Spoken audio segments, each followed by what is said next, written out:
हरे कृष्णा. श्रीमद भगवद गीता जशी आहे तशी, अध्याय 4. अध्यायाचं नाव आहे ज्ञान कर्म संन्यास योग. आपण 21व्या श्लोकाचं तात्पर्य वाचत आहोत. त्याआधी श्रील प्रभुपादांना प्रार्थना करूया. हे श्रील प्रभुपाद, आम्ही भगवद्गीता ग्रंथ वाचून समजून घेण्याचा प्रयत्न करीत आहोत, त्यासाठी आम्हाला आशीर्वाद द्या. धन्यवाद प्रभुपाद. तर 4 ओळी आपल्या वाचून पूर्ण झाल्या आहेत. पुढे वाचूया तात्पर्य. जेव्हा हात हालचाल करतात तेव्हा ते स्वतःच्या इच्छेने हालचाल करीत नाही. त्यांच्या हालचालीला संपूर्ण शरीराचा प्रयत्न कारणीभूत असतो. तसंच काय आहे, आपण काही सेवा करू शकतो आहोत तर ती काय आहे, सगळी गुरूंची आणि भगवंतांची कृपाच आहे.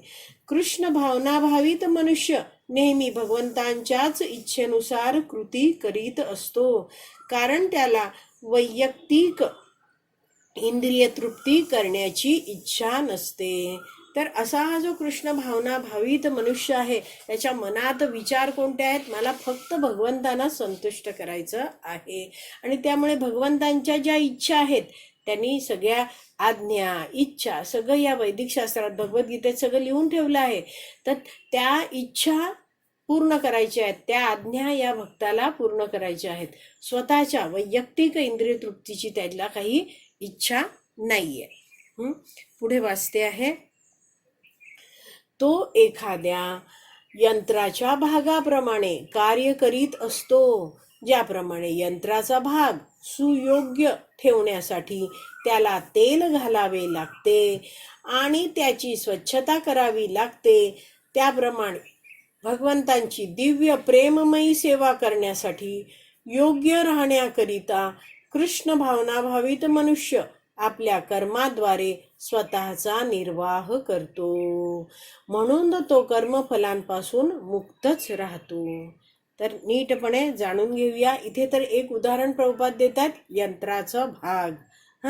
तर भगवंत काय तुलना करतायत, म्हणजे इथे प्रभुपाद काय तुलना करतायत? मोठं यंत्र म्हणजे भगवंत आहे, आणि आपल्यासारखे जे जीव आहोत त्यांची तुलना कशाशी केली आहे? छोटासा यंत्राचा जो नट बोल्ड स्क्रू आहे त्याच्याशी केली आहे. तर हे नट बोल्ड नीट सुयोग्य व्यवस्थित राहण्यासाठी तेल घालणं, स्वच्छता करणं आवश्यक आहे. तर मशीनला लावलेला प्रत्येक स्क्रू आहे, नट आहे, ते सगळेच काय आहे, त्या मशीनसाठी आवश्यक आहेत. तसंच या भक्ताची आवश्यकता आहे. म्हणजेच काय, प्रभुपाद प्रवचनात समजवतात की कृष्ण भक्तीचा जेव्हा व्यक्ती प्रचार करतो आहे, प्रचार केला जातो, तेव्हा प्रत्येक भक्ताची आवश्यकता असते. म्हणजेच काय आहे, कुणीही या भक्तीतल्या म्हणजे भक्तीत आपले अनेक अनेक भक्त जोडले गेलेले आहेत. तर असं नाही आहे की एकच भक्त किंवा काहीच भक्त विशेष आहेत, इतर भक्तांची आवश्यकता नाही आहे, असं नाही आहे. प्रत्येक भक्त आहे तो भगवंतांना विशेष काहीतरी देऊ शकतो. प्रत्येकात काहीतरी कलागुण असतोच. तर असा हा कृष्ण भावना भावित भक्त आहे. तो स्वतःच्या शरीराचा निर्वाह करतो, शरीराची काळजी घेतो, कशी आवश्यक तेवढीच घेतो. त्याच्या मागे त्याचं ध्येय आहे, मला योग्य रीतीने नीटपणे कृष्ण भक्ती करता यावी. तर असाच हा इथे उदाहरण तर आपल्याला कळलं आहे की यंत्राचा भाग नीट ठेवण्यासाठी तेल वगैरे घालायला लागतं. तसंच हा भक्त आहे, तो आपल्या शरीराची काळजी घेतो. पण ध्येय काय आहे? या शरीराद्वारे इंद्रिय तृप्ती करायची आहे का त्याला? नाही. त्याला या शरीराद्वारे कार्य करून भगवंतांची दिव्य प्रेममयी सेवा करायची आहे. तर भोगी भावनाच नाहीये आणि त्यामुळे तो कर्मफळांपासून मुक्त राहतो. एवढं आपल्याला कळलंय. आता पुढे वाचूया. एखाद्या पशुप्रमाणेच त्याचा आपल्या स्वतःच्या शरीरावरही अधिकार नसतो. एखाद्या पशुचा निष्ठुर मालक आपल्या ताब्यातील जनावराची कधी कधी हत्या करतो, पण तरीही ते जनावर प्रतिकार करीत नाही. तसेच त्या जनावराला कोणतेही वास्तविक स्वातंत्र्यही नसते. तर असे एक उदाहरण प्रभुपाद देत आहेत की असा हा जो भक्त आहे तो भगवंतांना इतका शरणागत झाला आहे की त्याचा त्याच्या शरीरावर काही अधिकार नाहीये. तो जाणतोय की हे शरीर मला भगवंतानी दिलं आहे, मला भगवंतांच्या सेवेत वापरायचं आहे. तर म्हणून भक्ताची वृत्ती कशी आहे? मारो भी राखो भी जो इच्छा तो मार. हे भगवंता, तुमची जर इच्छा आहे तर मला मारून टाका. जर तुमची इच्छा आहे माझं रक्षण करायचं तर तुम्ही करा. मी तुम्हाला पूर्णपणे शरणागत आहे. असा भक्त आहे तो पूर्णपणे भगवंतांच्या भक्तीत सेवेत मग्न आहे आणि तो जाणतो जर भगवंत माझे रक्षण करणार आहेत तर कोणत्याही परिस्थितीत मी टिकेन. आणि जर भगवंतांनीच ठरवलं की मला मारायचं आहे तर कोणतीही परिस्थिती मला वाचवू शकणार नाही. यासाठी एक वाक्य आहे, राखे कृष्ण मारे के, मारे कृष्ण राखे के. म्हणजे जर भगवंत आपल्याला रक्षण करणार आहेत तर कोण मारू शकतो, आणि जर भगवंतानीच ठरवलं आपल्याला नष्ट करायचं आहे तर कोण राखू शकतं आपल्याला. तर असा हा भक्त आहे, त्याला वास्तविक स्वातंत्र्य नाही आहे. म्हणजेच काय आहे, त्यांनी पूर्णपणे भगवंतांना वाहून टाकलेलं आहे. भगवंता, तुमच्यासाठीच मला जगायचं आहे. तुम्ही मला दुःख देता आहात, काही हरकत नाही. मी ते दुःख मोठ्या आनंदाने, तुमची कृपा आहे म्हणून स्वीकारेन. तुम्ही जर मला काही सुख देता आहात तरीही मी जाणेन की ही तुमची कृपा आहे. मी तुमचाच आहे. तुम्ही मला हवं तसं वागवा. तर अशी ही वृत्ती काय आहे, पूर्णपणे शरणागत जो भक्त आहे त्याची असते. पुढे वाचते आहे, आत्मसाक्षात्कारामध्ये पूर्णपणे संलग्न झालेल्या कृष्ण भावना भावित मनुष्याकडे भौतिक गोष्टींवर मिथ्या दावा करण्यासाठी वेळ नसतो. तर असा हा व्यक्ती कसा आहे, आत्मसाक्षात्कारामध्ये पूर्णपणे संलग्न आहे, पूर्णपणे कृष्ण भावना भावित आहे. मग तो काय करतो आहे, स्वतःकडे काही भौतिक गोष्टी आहेत त्याच्यावर तो मिथ्या दावा करत नाही. म्हणजेच इथे दिलं आहे ना, त्यक्त सर्व परिग्रह. म्हणजे स्वतःकडील वस्तू आहेत त्यात स्वामित्वाची जाणीव नाहीये. ह्या सगळ्या मला वस्तू आहे मिळाल्यात, त्याच्याद्वारे मी इंद्रिय तृप्ती करेन असा कोणताच भाव नाहीये. तो आपल्याकडे जे काही आहे, मोबाईल आहे, लॅपटॉप आहे, माईक सिस्टीम आहे, जे काही आहे तो भगवंतांच्या भक्तीचा प्रचार करण्यासाठीच वापरतो. पुढे वाचते आहे, प्राणरक्षणाकरिता आवश्यक पैसा प्राप्त करण्यासाठी त्याला वाम मार्गाचा अवलंब करावा लागत नाही. तर वाम मार्ग म्हणजे काय आहे, अयोग्य कार्य तो करत नाही, चुकीचा मार्ग पकडत नाही. शरीर चालवण्यासाठी आवश्यक धन आहे तो प्रामाणिकपणे कार्य करून तो कमवतो. म्हणजेच काय आहे, तो अनावश्यक गोष्टींची अपेक्षाच करत नाही. आपलं साधं जे अन्न वस्त्र निवारा आहे, जेवढं काही आवश्यक आहे ते प्राप्त करण्यासाठी वाईट वागायची काही आवश्यकताच नाहीये. प्रामाणिकपणे आपण आरामात पैसा कमवू शकतो. पुढे म्हटलं आहे की म्हणून या भौतिक पापांनी तो दूषित होत नाही, आपल्या सर्व कर्मबंधनातून तो मुक्तच असतो. तर वैष्णव आचार्य समजवतात की जितक्या आपण जास्त वस्तू गोळा करू तितक्या त्या वस्तूंमध्ये आपण गुंतत जातो. जसं उदाहरण दिलं जातं की जर आपल्याला 2 स्वेटर्सची आवश्यकता आहे तर उगाच वेगवेगळ्या रंगाचे जास्तीचा साठा या स्वेटर्सचा करून ठेवण्याची काही आवश्यकता नाही. का बरं असं सांगितलं जातं? कारण ह्या ज्या सगळ्या वस्तू आहेत त्या आपल्याला दिसत राहतात आणि वस्तू आहेत त्या आपल्याला प्रेरित करतात की माझा वापर कधी करणार, माझा वापर कधी करणार. आणि जे आहे त्यात मग काय, समाधानी न राहण्याची वृत्ती आपली वाढत जाते. तर असा हा जो व्यक्ती आहे जो कसा आहे, निराशी, कर्म फळावर आसक्त नाही आहे, मन आणि बुद्धी त्यांनी नियंत्रित केलेली आहे. त्यांनी ज्या काही वस्तू आहेत त्याच्याकडे त्या सगळ्या गोष्टींवरच्या स्वामित्वाच्या भावनेचा त्याग करतो आहे, सगळ्या गोष्टी भगवंतांसाठीच वापरतो आहे आणि जीवनावश्यक वस्तूंकरिताच तो कर्म करतो आहे. तर मग असा व्यक्ती कर्म केल्याने पापकर्मांनी प्रभावित होत नाही, दूषित होत नाही, तो कर्मबंधनातून मुक्त असतो. तर आपला हा 21वा श्लोक आहे तो वाचून पूर्ण झाला आहे.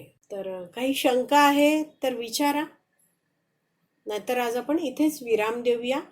म्हणजे आता आसक्ती राहतेच ना आपल्याला. आपण जर काही कर्म केलं, सपोज आता म्हणजे अशी अपेक्षा असते की आता सपोज मी लाडू केले तर लोकांनी म्हणावं की हो छान झाले होते बाबा असं. तुम्ही काहीतरी केलं तर तुम्हाला अपेक्षा आहे, मानाची अपेक्षा आहे. हा, पण ही मानाची अपेक्षा आहे ती आपल्याला शारीरिक स्तरावर घेऊन जाते, आणि भक्ती आहे ती आपण आत्मस्तरावर करतो. तर मानाची अपेक्षा आहे ती काय आहे, मला कर्मबंधन देईल, आणि कर्मबंधनासाठी मला मग कर्मफळ भोगायला लागेल, आणि कर्मफळ भोगायला मला आणखीन एक नवीन शरीर घ्यायला लागेल, पुन्हा मातेच्या उदरात मला जावं लागेल. म्हणजे मी हा जो मनुष्य जन्म इतका मौल्यवान मिळाला आहे भक्तीचा, भगवंतांच्या धामात जाण्यासाठी आपल्याला सगळं काही उपलब्ध करून दिलं आहे. प्रभुपादांसारखे वैष्णव आपल्या जीवनात आले आहेत. वैदिक शास्त्र तयार सगळं मिळालं आहे, आपल्याला समजणाऱ्या भाषेत आहे. कोणत्या मंत्राचा जप करायचा हे माहिती आहे. म्हणजे अगदी परीक्षेचा पेपर फुटावा आणि अख्खी आन्सर शीट आपल्याला मिळावी अभ्यासासाठी, असं सगळं उत्तरपत्रिका आपल्याला आधीच प्राप्त आहे. काय करायचं आहे, काय नाही करायचं आहे, कशा रीतीने करायचं आहे, कोणत्या भावनेत करायचं आहे, कधी करायचं आहे, सगळं काही दिलेलं आहे. मग चॉईस इज अवर्स, काय कधी करायचं. इतके सारे लाखो करोडो जन्म आपण हेच केलं आहे की मी काहीतरी केलं आहे आणि मी अपेक्षा केली आहे की मला मान मिळावा. पण आपण जर ह्यातनंच बाहेर आलो नाही तर मग भगवंतांकडे कसे जाणार आपण. कारण भगवंतांना आपण संतुष्ट केलं तरच भगवंतांकडे जाणार. आपण जगतात काय असतं आपल्याला, आपण एखादं कार्य करतो आहोत तर मानाची अपेक्षा आहे, म्हणजे ध्येय काय आहे, मला संतुष्ट व्हायचंय. मला संतुष्ट व्हायचंय म्हणजेच काय आहे तो, इथे निराशी म्हटलंय तसा आहे का, तो नाही आहे. आशा आहे, अपेक्षा आहे. मग अशी आशा अपेक्षा आहे.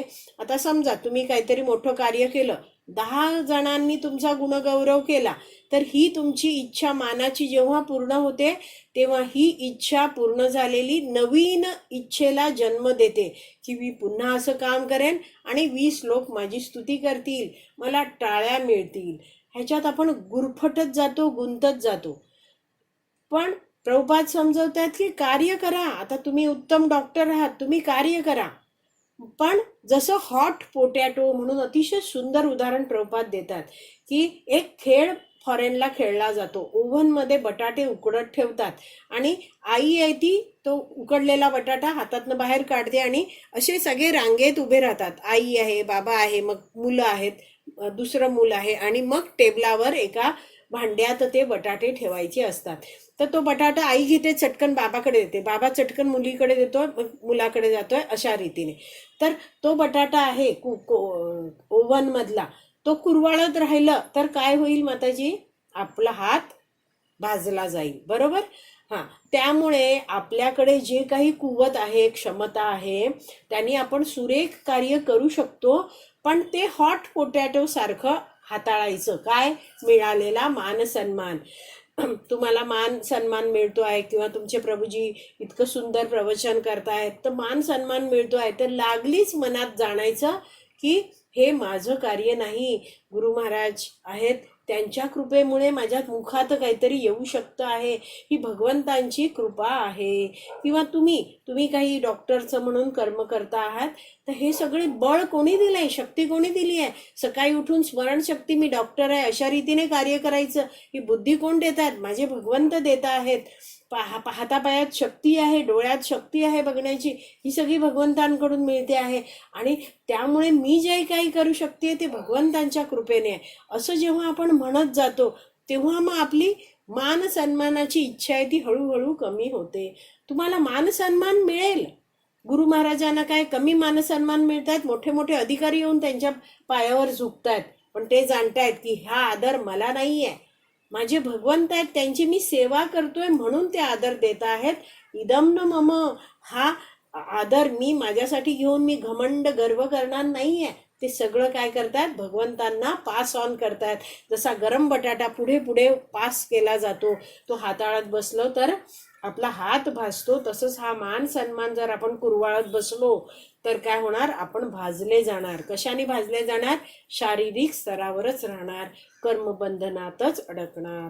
आणि त्यामुळे जाणीवपूर्वक लगेचच म्हणायचं की भगवंतांची कृपा आहे, गुरु महाराजांची कृपा आहे. सवय लावायची. जसं प्रभुपादांकडे जेव्हा जेव्हा प्रभुपाद रूम मध्ये असायचे आणि कोणी शिष्य येतो आहे तर समोर गुरु महाराज आहेत त्यांचे, आणि गुरु महाराजांना पाहिल्यावर दंडवत, म्हणजे सगळ्यावेळी काय ते पूर्ण फ्लॅट अष्टांग प्रणाम नाही, पंचांग प्रणाम आपण बायका करतो तसं पंचांग प्रणाम तरी करून ते आत यायचे, म्हणजे सुरुवातीलाच. तर एक शिष्य म्हटला, प्रभुपाद तुम्हाला सारखं सारखं दंडवत करायला मला आवडत नाही, काय करू? प्रभुपाद म्हटले, ऍक्ट हंबली, म्हणजे नम्रपणे वाग तू, खोटं का होईना ही सवय स्वतःला लाव. हळूहळू अशी सवय लावली का ती शरीरात भिनते आणि नम्रपणे आपण खरंच वागायला लागतो. असं आहे. हे जीवनात आपण शिकतो आहोत माताजी.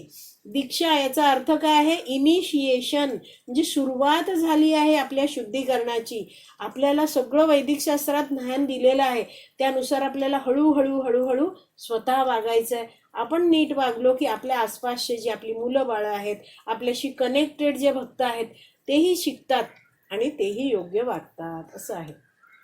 ठीक आहे. कठीण आहे, नक्कीच कठीण आहे. जितका फेमस व्यक्ती त्याला आणखीन कठीण. पण काय आहे, आपल्याला ते लगेच कुठे द्यायचंय, हॉट पोटॅटो एवढंच लक्षात ठेवायचं. गुरु महाराजांची कृपा. म्हणून ते म्हटलं आहे ना की मुकम करोति वाचालम पंगुम लंघयते गिरिम यत कृपा तमहम वंदे. हे गुरुदेव तुम्हाला मी वंदन करतो, हे भगवंता तुम्हाला वंदन करतो, कारण तुमच्यामुळेच हे होऊ शकतंय. माझी स्वतःची काही पात्रता नाही. मी कोण? मी तर एक सामान्य जीव आहे. असा भाव जेव्हा आहे तेव्हा आपली प्रगती होते. ठीक आहे. सुंदर प्रश्न विचारला माताजी. श्रीमद भगवत गीता की जय. श्रील प्रभुपाद की जय. हरी बोल.